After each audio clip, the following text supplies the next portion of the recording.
साहित्य संवाद चैनल में आप सभी का स्वागत है। वीर का दोहा नंबर 37 है। चिंता चिति निबारिये फिर बूझिए न कोई, इंद्री पसर मिटाइए सहजी मिलेगा सोई। शब्दों के अर्थ देख लेते हैं। चिति का अर्थ है हृदय, निबारिये का अर्थ है निवारण करना, मुक्त करना। पसर का अर्थ है विस्तार। वैसे यह हिंदी के शब्द प्रसार का तद्भव रूप है, इसे आप विशेष के रूप में भी लिख सकते हैं। और इंद्री का अर्थ है इंद्रियों का।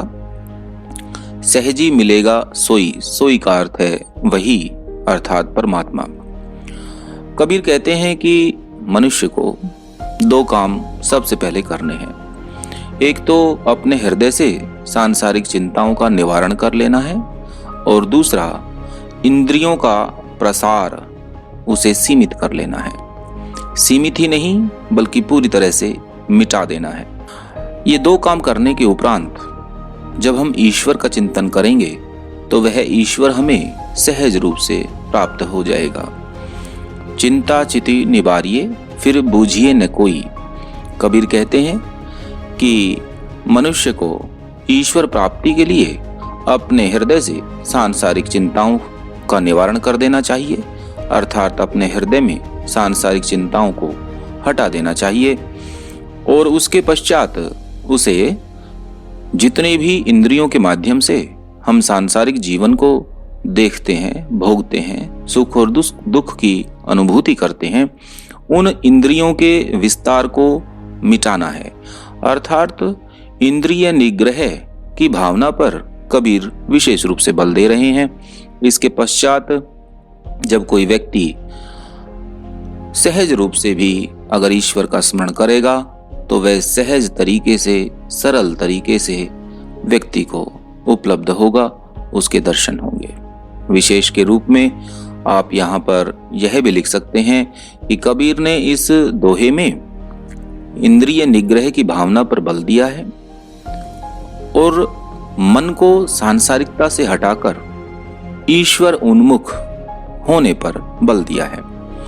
इसके अतिरिक्त सहजी मिलेगा सोई, इस चरण में दोहे का जो चौथा चरण है उससे यह भी ध्वनित हो रहा है, यह भी पता चल रहा है कि ईश्वर को प्राप्त करना बड़ा सरल है और वह सहज तरीके से मिल सकता है अगर हम हृदय की सांसारिक चिंताओं को मिटा दें और अपनी इंद्रियों के प्रसार को, और विशेष रूप से हमें इंद्रियों के आकर्षण को बिल्कुल खत्म कर देना है, तभी हमें ईश्वर की प्राप्ति हो सकती है।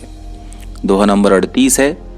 कबीर मारू मन को टूक टूक हवे जाई, बिष की क्यारी बोई करी लुणत कहा पछताई।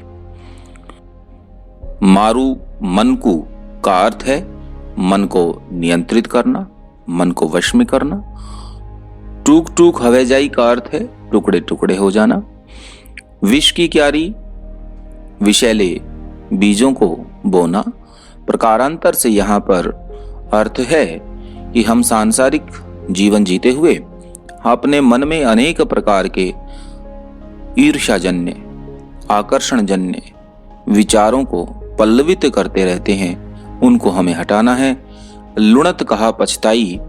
लुणत शब्द लुंचन से बना है जो कि संस्कृत का शब्द है। क्रिया के रूप में इसका अर्थ है तोड़ना, काटना, छीलना या नोचना। जैन मुनि जब साधु बनते हैं तो उनके यहाँ पर बालों को कटवाया ही नहीं जाता, अपितु बालों को नोच नोच कर सिर से हटाया जाता है। इस प्रक्रिया को लुंचन कहा जाता है।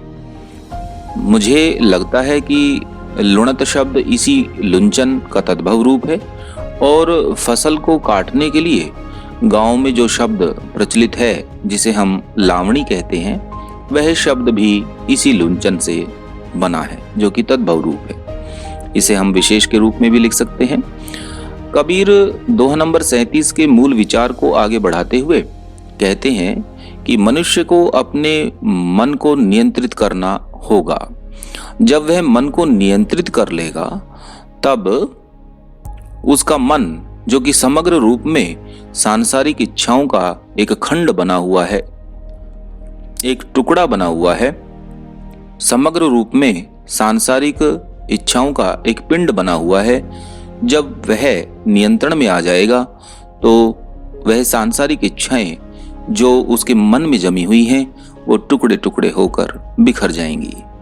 और कबीर एक दृष्टांत के माध्यम से कहते हैं कि जिस प्रकार विषैले बीजों की खेती करने पर विषैले फल और विषैली फसल ही पैदा होती है, जब हम फसल को काटते हैं या उसके अन्न को प्राप्त करते हैं तब हमें विषैले फलों को और विषैले फसल को प्राप्त करते हुए हमें पश्चाताप होता है।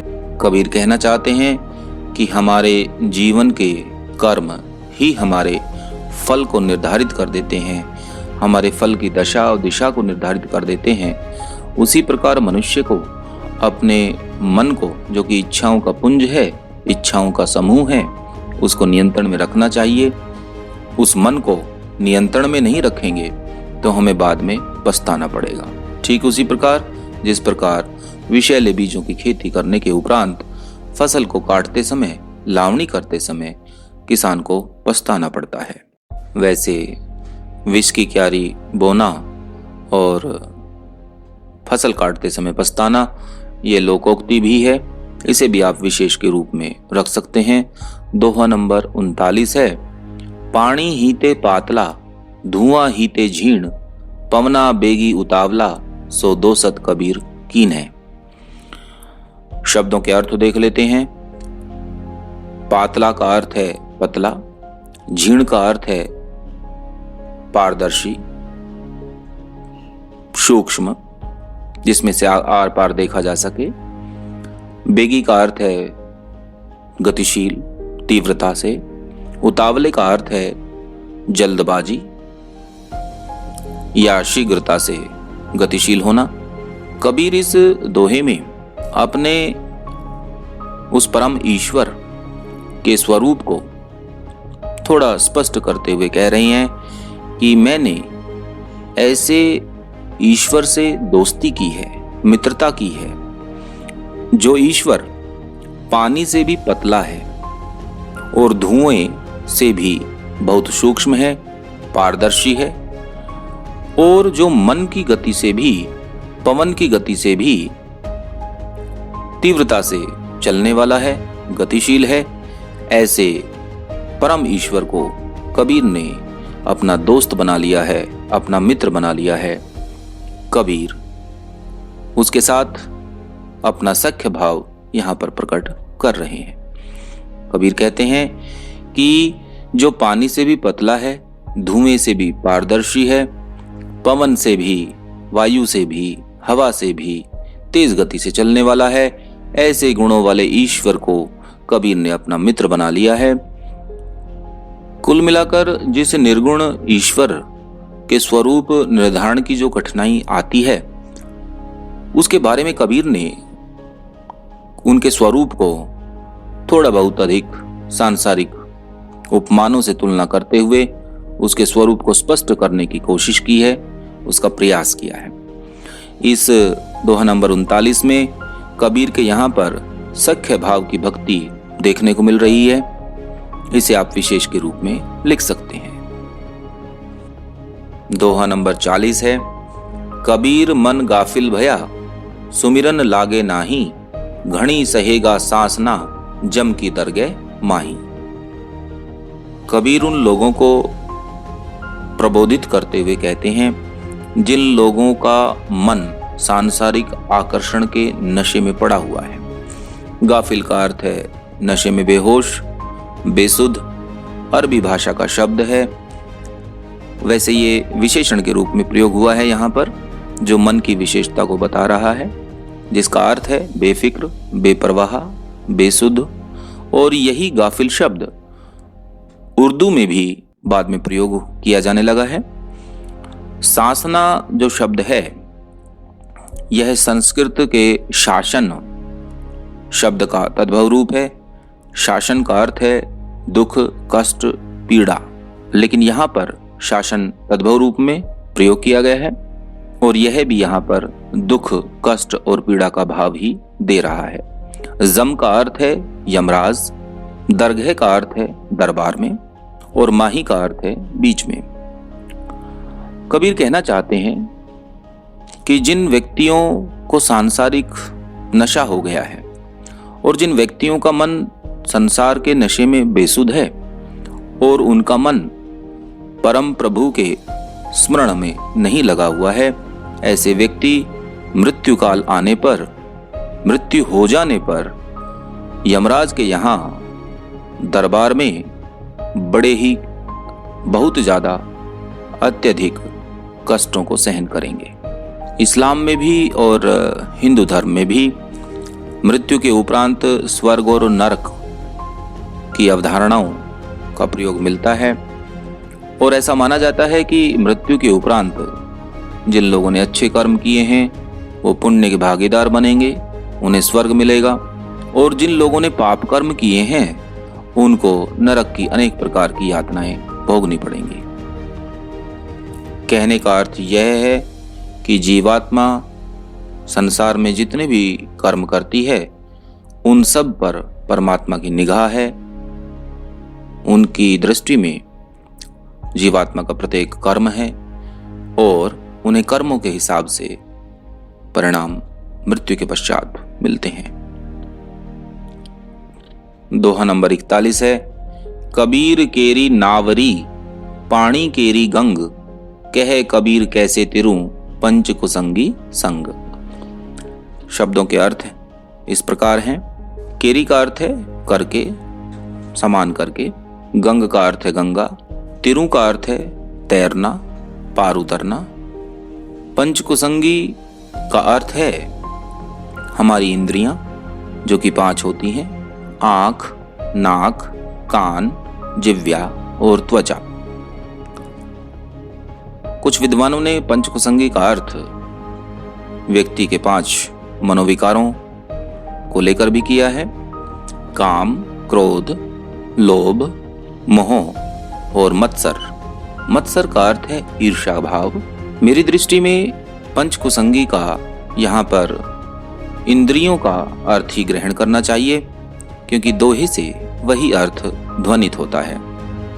कबीर कहते हैं कि चाहे हम इस शरीर रूपी कागज की नाव बना लें और उस नाव को पानी रूपी गंगा में या गंगा के पानी में हम प्रवाहित अगर करना चाहें तो वह प्रवाहित नहीं हो सकती। इसे दूसरे तरीके से भी समझें। जिस प्रकार कागज की नाव चाहे गंगा जैसे पवित्र पानी में भी हम तैराना चाहें तो वह तैर नहीं पाता, उसी प्रकार 5 इंद्रियों से युक्त, 5 छिद्रों से युक्त इस शरीर रूपी कागज की नाव चाहे हम गंगा में डुबकी ही बेशक लगा लें या गंगा जैसे पवित्र पानी पर तैराना चाहें उस नाव को, तो वह नाव तैर नहीं पाएगी। क्यों नहीं तैर पाएगी? क्योंकि जिस नाव में छिद्र होते हैं वह अवश्य डूब जाती है। 5 इंद्रियां हमारे पास हैं, आंख, नाक, कान, जिह्वा और त्वचा, और सारी ही छिद्रों से युक्त है।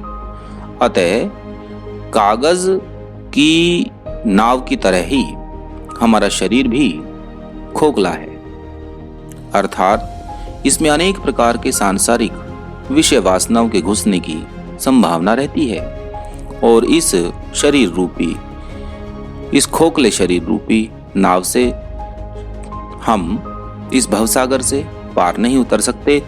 कबीर कहते हैं, कहे कबीर कैसे तिरू पंच कुसंगी संग। कबीर कहते हैं कि हमारी इतनी तैयारियों के बावजूद भी यदि हम अपनी 5 इंद्रियों को या मन के 5 विकारों को अपने से दूर नहीं करेंगे तो हमारी नाव भक्ति के गंगा में पार नहीं उतर सकती, वह निश्चित रूप से डूब जाएगी। यहाँ पर एक शब्द हम और अभी विचार करेंगे उस पर। कागद केरी नावरी, री राजस्थानी भाषा का शब्द है। राजस्थानी में री, रो, रे का अर्थ की, को और के का अर्थ लगता है विभक्ति के रूप में। इस शब्द को, इस प्रयोग को सभी विद्यार्थी ध्यानपूर्वक ध्यान रखेंगे। विशेष रूप से मीराबाई के साहित्य को जब हम अध्ययन करते हैं तो मीराबाई के यहाँ पर री, रो, रे इन शब्दों का प्रयोग मिलेगा जो कि विभक्ति के रूप में का, के, की का अर्थ देते हैं। पीर के इस दोहे में हठ योग के विभिन्न साधनाओं का कोई प्रतीक खोजना गलत है। कई लोगों ने कबीर के प्रत्येक दोहे में हठ योग के और उसकी साधना के विभिन्न अंगों की खोज करने की चेष्टा की है। जैसे यहाँ पर गंगा शब्द है और हमारे यहाँ 3 नाड़ियाँ योग में बताई गई हैं, इड़ा, पिंगला और सुषुम्ना, और उन तीनों नाड़ियों को क्रमशः गंगा, यमुना और सरस्वती का प्रतीक बताया गया है। यहाँ पर इस दोहे में योग साधना के उन अंगों को प्रतीक रूप में खोजना व्यर्थ है और पूरी तरह से गलत है, क्योंकि एक साधु के लिए, एक संत के लिए गंगा शब्द का प्रयोग साधारण अर्थ में करना कोई बड़ी बात नहीं है। और यह जरूरी नहीं है कि कबीर हर बार गंगा का या हर बार किसी दोहे में वो हठ योग के साधना के अंगों का प्रतीक रूप में प्रयोग कर रहे हों, ऐसा नितांत आवश्यक नहीं है। साहित्य संवाद में आज के लिए इतना ही। आप सभी को नमस्कार। चैनल को सब्सक्राइब करें, कमेंट्स करें और आप लोगों का विचार, सुझाव मुझे प्रोत्साहित करते रहेंगे। धन्यवाद।